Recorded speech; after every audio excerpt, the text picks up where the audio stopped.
Coucou tout le monde, j'espère que vous allez bien. Donc, là, en novembre, on est en pleine saison de Scorpion. Je pense que vous l'avez bien ressenti, cette énergie maintenant, surtout avec la semaine dernière, avec la fête de Halloween, finalement. C'est pas pour rien que cette fête, elle a lieu à cette saison de Scorpion, parce qu'elle reflète vraiment bien l'énergie de ce signe et finalement, elle permet aussi de compenser cette énergie-là. J'espère que vous en avez bien profité. Parlant de cette semaine du 3 novembre, donc les événements principaux de cette semaine, ça va être la pleine lune en taureau ce mercredi 5 novembre et on commence déjà à ressentir ces énergies qui vont monter progressivement jusqu'à ce mercredi quand ça sera le pic de cette pleine lune. À notre événement, c'est le ralentissement de Mercure. Je vous en avais parlé déjà la semaine dernière. Je vous avais conseillé de terminer vos tâches administratives et toutes les tâches qui demandent l'intervention humaine. J'espère que vous avez pu le faire. C'est à partir de cette fin de semaine que Mercure va commencer son mouvement rétrograde et à partir de ce début de la semaine, il commence à ralentir et Mars quittera le signe de Scorpion ce mardi et va passer en Sagittaire. Et Vénus viendra le remplacer dans ce signe de Scorpion ce vendredi. Les planètes en général, elles sont un petit peu moins regroupées maintenant dans le signe de Scorpion, bien qu'on est encore dans cette saison de Scorpion pendant 3 semaines avec le soleil qui reste encore dans ce signe-là. Et on va progressivement, par contre, commencer à ressentir les énergies du prochain signe, Sagittaire, avec Mercure et Mars qui vont se rejoindre ici. Ce sont 2 planètes assez actives, donc soyez prêts à ce qu'on vous dise toute la vérité sans filtre. Je vous explique pourquoi un petit peu plus tard dans cette vidéo. Donc on va commencer déjà avec le lundi 3 novembre. Je vous rappelle que lundi, c'est journée de la Lune et on commence la semaine avec la Lune en Bélier. Donc, on se réactive un petit peu plus après ce week-end qui était plutôt relax.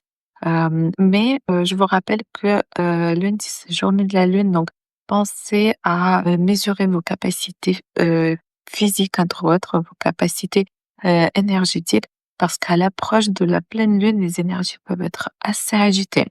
Activité physique, elle est assez conseillée.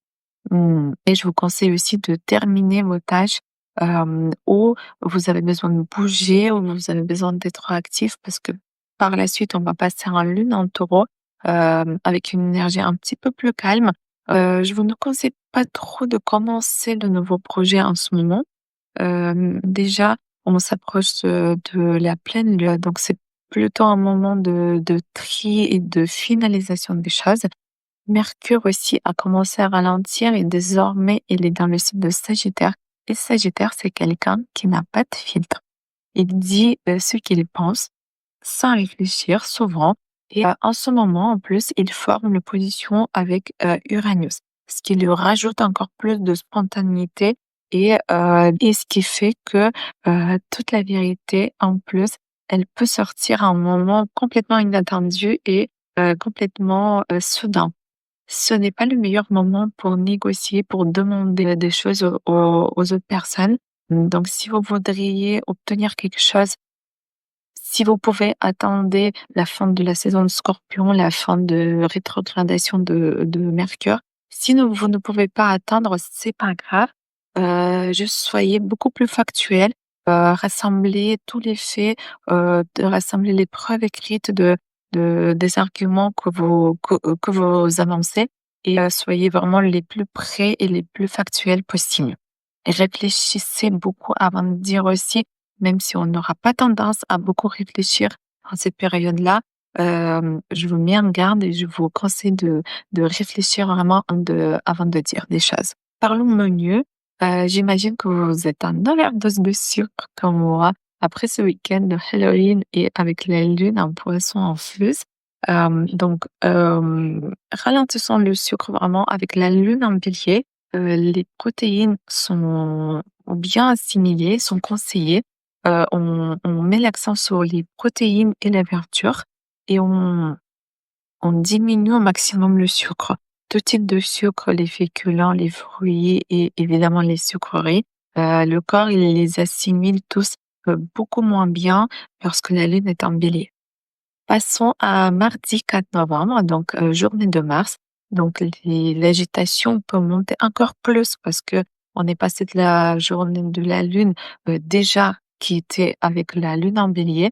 Là, on est, toujours avec la Lune en Bélier, mais en plus, c'est la journée de Mars et on est encore plus proche de la pleine Lune. Ça serait super si vous pourriez commencer la journée de mardi avec une activité sportive pour, canaliser cette énergie, pour l'utiliser Mmh, de manière bénéfique pour réveiller votre corps. Je vous mets en garde sur le fait que ce jour-là, l'énergie peut être assez tendue, surtout, dans les couples, surtout dans les relations entre les hommes et les femmes. Pourquoi? Parce que la lune est en bélier, c'est une énergie, masculine, et elle forme l'opposition avec Vénus, qui est une planète féminine et qui se trouve dans le signe de Balance. Donc vraiment, on retrouve cette confrontation entre, l'énergie féminine et masculine, donc avec les tensions dans les couples.